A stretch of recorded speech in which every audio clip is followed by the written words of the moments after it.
అందులో భాగంగా మరి రాష్ట్రంలో ఉన్న నిరుద్యోగ యువత సమస్యలు పరిష్కరించాలని చెప్పి పోరాడుతున్న క్రమంలో మా నిరుద్యోగులను కావాలనే కక్షపూర్తంగా రేవంత్ రెడ్డి ప్రభుత్వం అరెస్ట్ చేయడం చాలా బాధాకరం, సిగ్గుచేటని చెప్పి సందర్భంగా తెలుస్తున్నా.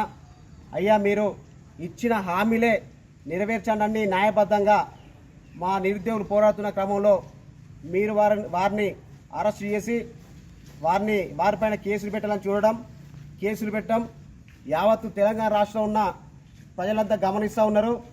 ఎందుకంటే మీలో నమ్మి ఓటు వేసిన నిరుద్యోగులకు మీరు చేసిన మోసం కూడా ప్రజలు గమనిస్తున్నారని చెప్పి కూడా ఈ సందర్భంగా తెలుస్తున్నా. ఇచ్చిన హామీలు రేవంత్ రెడ్డి గారు ఇచ్చిన హామీలు తక్షణమే అమలు చేసే విధంగా ఎంతోమంది నిరుద్యోగ యువత గ్రంథాలయాల చుట్టూ తిరుగుతూ, కోచింగ్ సెంటర్ల చుట్టూ తిరుగుతూ లక్షల రూపాయలు అప్పులు తెచ్చుకొని హాస్టల్లో ఉండి కూడా చదువుకున్న విద్యార్థులకు ఉద్యోగ నోటిఫికేషన్ ఇవ్వకపోవడం వల్ల చాలా తీవ్రంగా నష్టపోతూ ఉన్నారు, చాలా ఇబ్బంది పడుతూ ఉన్నారు.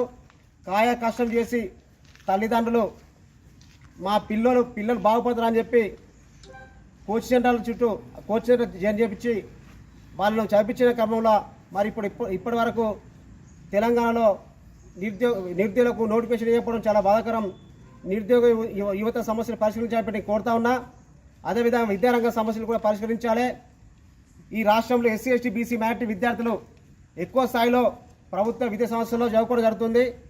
మరి వారికి ఇప్పటి వరకు అక్కడ ప్రభుత్వ విద్యా బలోపేతం చేయడంలో విఫలమైంది రాష్ట్ర ప్రభుత్వం.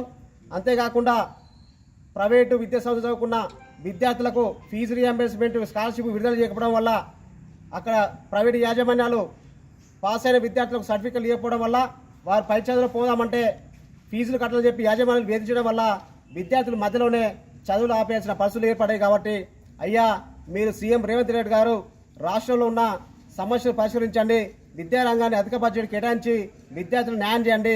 విద్యార్థుల ఓట్లతోటి, విద్యార్థి తల్లిదండ్రుల ఓట్లతోటి గెలిచిన మీరు అధికారంలోకి వచ్చినాక తెలంగాణ రాష్ట్రంలో ఇప్పటి వరకు దాదాపు 2 సంవత్సరాలు గడుస్తున్నా కానీ మీరు ఎందుకు నిరుద్యోగ యువత సమస్యలు, విద్యారంగ సమస్యలు పరిష్కరించలే అని చెప్పి నేను అడుగుతా ఉన్నా.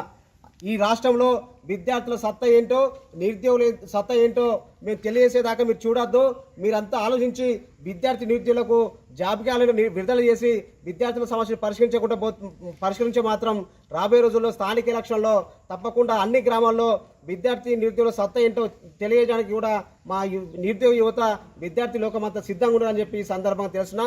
ప్రతి ఒక్క విద్యార్థి తల్లిదండ్రులు ఆలోచించాలి.